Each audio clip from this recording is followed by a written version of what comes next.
Humans share more than 98% of the same DNA with chimpanzees, which is probably why there's always been a fascination with them. What we know of them is mostly because of one woman whose name has become synonymous with chimps, Jane Goodall. She was launched to fame by National Geographic, whose stories about her life in an African forest with chimpanzees made her an iconic figure. She was the first to discover that wild chimpanzees were capable of making and using tools, a revelation that turned the scientific world upside down, challenging the convention that tool-making was what made humans unique. 50 years later, Jane Goodall considers her role now to be more important than ever, which is why we wanted to go back with her to Africa. The story will continue in a moment.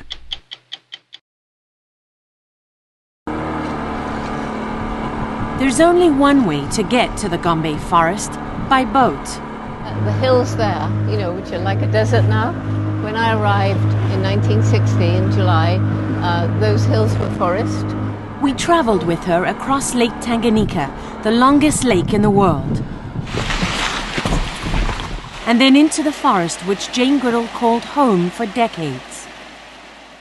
She first came to Tanzania, to this stretch of tropical forest on the remote eastern shores of the lake, to study chimpanzees when she was 26 years old.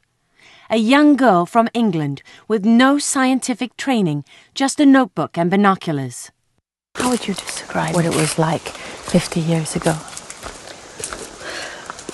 It was a kind of magical place where I never knew each day what I might see or discover. We followed the forest trails for hours, through the towering trees and tangled vines, searching for Jane Goodall's chimpanzees. Then that unmistakable sound that led us right to them. Look at the little baby. And it's pretty amazing, the entire family. Jane instantly recognized her favorite family. 3 generations right there in front of us. She's followed this family for 50 years and gave them the names they're still known by today. What do you love about them? Just everything. This is little Google, nearly 2 years old. He's one of the youngest here. And his mother Gaia, who Jane's known for 17 years. His grandmother is Gremlin. Jane says she's one of the oldest and most gentle chimps in the forest. She's known her since she was born in 1970. Jane. Yeah, I can hear. Who's that? Glitter. 12-year-old Glitter is little Google's aunt. Today, the chimps are so used to humans, they don't mind getting close. But since it's now known that chimps can catch our infectious diseases, we had to keep a safe distance. When Jane arrived here in 1960, she had the opposite problem. At first, the chimps didn't want to come near you. Yes, first they were afraid, then they became belligerent. And then when I wouldn't go away, well, I guess she's okay. They came to trust. That trust allowed Jane to enter the world of these wild animals, and the personal details she spent years documenting today constitute the largest scientific database in the world for this species. It was obvious watching them that they could be happy and sad. And then the communication signals, kissing, embracing, holding hands, patting on the back, shaking the fist, swaggering, throwing rocks, all of these things done in the same context we do them. How did you see their sense of humor? I've seen a mother laugh when she hears her older child who hasn't paid attention and he hasn't noticed which way she's gone, and the older child is going through the forest whimpering, crying,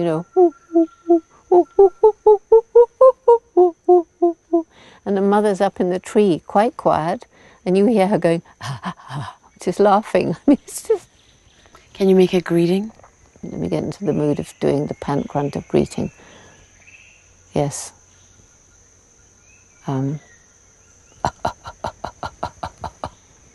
And a laughing, which is...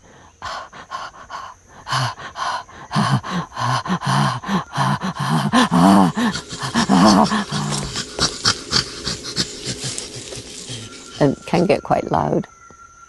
It does sound like laughing. Yeah, it does sound like laughing. It is laughing.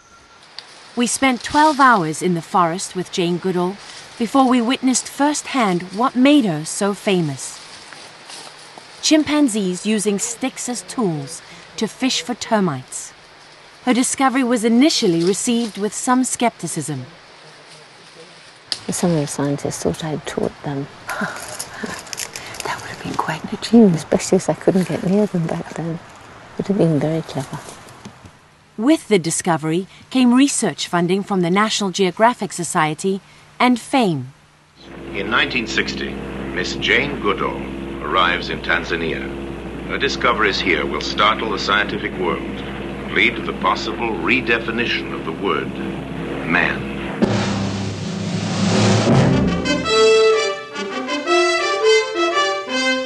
The films and the magazines took this early footage all around the world, but particularly to the US. It changed everything. It changed everything, yeah. And made you world famous. The chimps made me famous, yes. We watched some of those old films. Oh, that is such a famous shot. It was so amazing. Images that captivated the world. But there was definitely a bit of Beauty and the Beast. I mean, I know that. This young girl, and I see myself back then, I look at myself and I think, yeah, no wonder the men fell in love, because... Look at you, you're barefoot. Yes. That's Figan. What's he doing? Playing. We didn't know back then that chimps caught all our infectious diseases. There wasn't any feeling of doing anything wrong. It was amazing. It was amazing. Incredible to be able to have that relationship with wild animals, wasn't it? Yes. Yeah. It was Jane Goodall's childhood fascination with animals that brought her to this remote corner of Africa to study them. Did you have a real sense of purpose when you landed on the shores? No, I think I had a real sense of adventure. Did you fall in love with Africa? I was in love with Africa long before I ever went there. When I got there, it felt like coming home. How would you describe the Jane of those days? Very naive, shy, very determined, always slightly startled that things were working out. And a terrible flirt. You were a terrible flirt? Oh, I was. Was that Don't tell me you weren't. This is not my story. While Jane Goodall's work had a huge impact, it was sometimes undermined by the fact that she had never studied science. Was it hard to be taken seriously by the scientific community? Oh, I was not taken very seriously by many of the scientists. I was known as a geographic cover girl. What did you think of that? Well, I didn't care. At least I didn't think I did.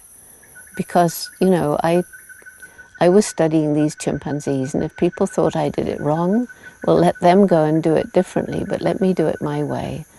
What did you find about them that you didn't like? I hated the fact that they could be very cruel and brutal, and that they have a dark side just like us.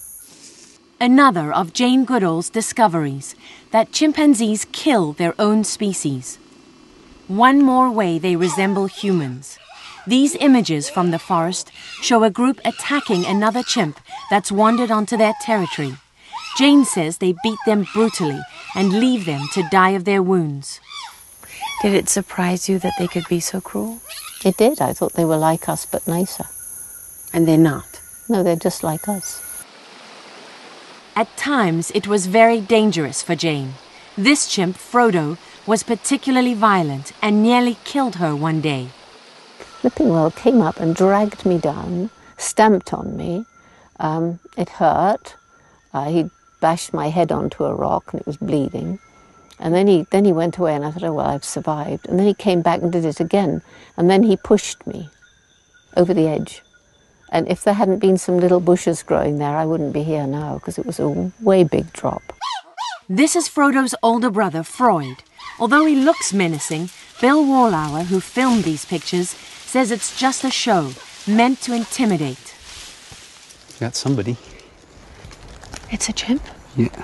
Where? Just through the veg there in the tree. Bill came here to work for the Jane Goodall Institute and lived in the forest for 15 years. Wow, look at those eyes. The Institute carries on Jane's work here through Bill, a team of researchers and scientists who come from all over the world. I mean, don't you get the feeling when you're looking at him and he's looking at you? It's equal minds. That's why you just want to talk to him. You just want to say hi. Jane Goodall says she would still be living in the forest, but she had to leave to try to save the chimpanzees. Their numbers have been falling ever since she arrived here, from over 1 million then to less than 300,000 today. Poaching and loss of habitat have made them an endangered species. At age 76, that keeps Jane Goodall on the road 300 days a year, from the halls of Congress to the stage of a packed rock concert, to a school in Uganda, East Africa. She's constantly raising money and raising awareness. You are so lucky to live near these amazing and wonderful creatures.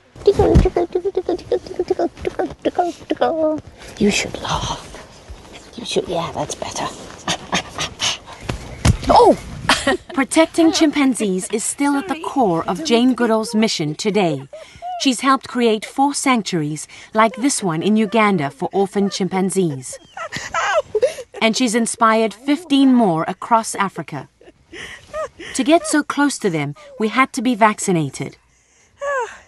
What are the reasons their mothers are killed? Well, sometimes it's bushmeat. There's still some of the live animal trade going on, which means you shoot the mother to take a baby. How urgent is it to save these creatures? Well, if they weren't here, they'd be dead. As much as Jane loves chimpanzees, there's something about her they seem to love. Is that what a mother chimp would do? No.